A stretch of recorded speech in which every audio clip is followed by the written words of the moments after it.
अस्सलाम वालेकुम वरहमतुल्लाहि वबरकातुहू। आइए फिर से स्वागत है आपका पुरानी वाक़यात की एक और नई वीडियो में। आइए आज हम सुनते हैं वाक़या यूसुफ़। वाक़या यूसुफ़ क्या था वो सुनते हैं। पहले मैं आप लोगों को उसके जो हाईलाइट हैं उस वाक़या के उससे आगाह कराता चलूँ, फिर आगे आगे वाक़या की तरफ चलेंगे। वाक़या सूरह यूसुफ़ के अंदर जो आया है, तर्जुमा नहीं बता रहा हूँ, मफ़हूमी तरीके से बता रहा हूँ मैं, ऐसे समझाने के तौर पे बता रहा हूँ, कोई गलत मतलब ना निकाले। मैं ये सिर्फ समझाने के तौर पे एक वाक़या सुनाने की कोशिश कर रहा हूँ, ठीक है। तो वाक़या कुछ यूँ है कि हज़रत याकूब अलैहिस्सलाम के बेटे थे हज़रत यूसुफ़ अलैहिस्सलाम, और उनके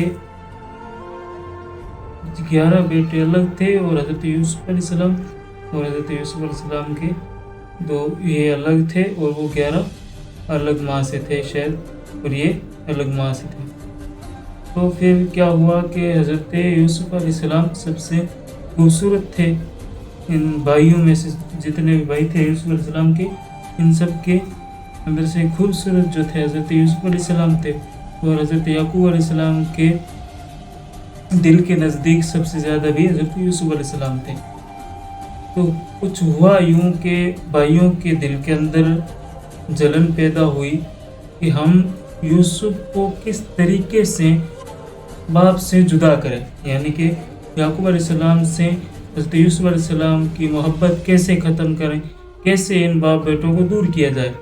हज़रत याकूब अलैहिस्सलाम हज़रत यूसुफ़ अलैहिस्सलाम को कहीं भेजा नहीं करते थे।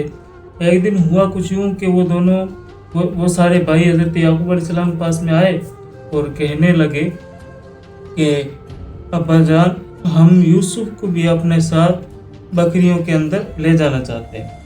तो हज़रत याकूब अलैहिस्सलाम ने मना किया कि नहीं, कुछ मान लीजिए कुछ रीज़न दिए, वो माने नहीं। उन्होंने बोला कि हम तो लेके जाएंगे, हम साथ में खेलेंगे, हम यूसुफ़ का ध्यान रखेंगे। उनकी प्लानिंग कुछ यूँ थी कि हज़रत यूसुफ़ अलैहिस्सलाम को लाएंगे और उनको कत्ल कर देंगे, ये उनकी प्लानिंग थी।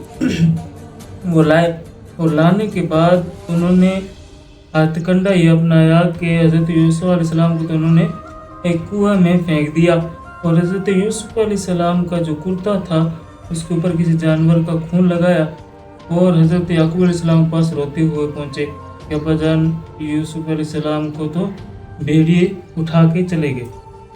हज़रत याकूब अलैहिस्सलाम रोने लगे, इस तरीके से रोए कि उनकी आंखों की बिनाई चली गई। अब इस वाक़ये का एक मोड़ आता है, एक मोड़ ये आता है कि वहाँ से एक काफ़िला निकलता है मिस्र की जानिब, और उस रास्ते में वो कुआं पड़ता था। जब काफ़िले वालों में से एक आदमी ने कुएं के अंदर डोल डाला, यानी कि पानी निकालने की जो डोल कुएं के अंदर डाली, तो उसमें हज़रत यूसुफ़ अलैहिस्सलाम भी बैठ के बाहर आ गए। तो उन्होंने हज़रत यूसुफ़ अलैहिस्सलाम को लिया और रवाना हो गए। फिर कुछ देर आगे चले तो वही से हज़रत यूसुफ़ अलैहिस्सलाम भाई आए, उन्होंने बोला कि ये तो हमारा भाई है। ऐसे कर उन्होंने फिर से हज़रत यूसुफ़ अलैहिस्सलाम को, उन गुलामों को कुछ दिनार के अंदर बेच दिया। फिर वो जो काफ़िला था मिस्र के बाज़ार में पहुंचा। फिर हज़रत यूसुफ़ अलैहिस्सलाम की बोली लगाई गई, हज़रत यूसुफ़ अलैहिस्सलाम को बेचने के लिए बोलियां लगाई गई। तो उस टाइम का जो बादशाह था उसने यूसुफ़ अलैहिस्सलाम को खरीद लिया। हज़रत यूसुफ़ अलैहिस्सलाम को उसने खरीदा, और हुआ कुछ यूँ कि हज़रत यूसुफ़ अलैहिस्सलाम बहुत ही ज़्यादा खूबसूरत थे। जो उस बादशाह की बीवी थी, तो वो उसको मोहब्बत हो गई हज़रत यूसुफ़ अलैहिस्सलाम से।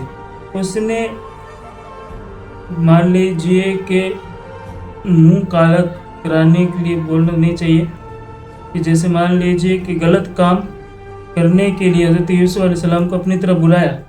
हज़रत यूसुफ़ अलैहिस्सलाम वहाँ से भाग निकले। भागे तो उनका जो दामन था कुर्ते का हज़रत यूसुफ़ अलैहिस्सलाम का, वो फट गया, वो दामन फट गया। फिर वो बादशाह जब वापस आया اس کی بیوی نے بولا کہ یوسف نے تو میرے ساتھ یہ غلط کام کیا۔ پھر حضرت یوسف علیہ السلام کی بارگاہ میں اور بادشاہ کی بارگاہ میں ایک نابالغ بچہ لایا جاتا ہے اور وہ گواہی دیتا ہے۔ وہ گواہی کیا تھی کل سنیں گے انشاءاللہ۔ السلام علیکم۔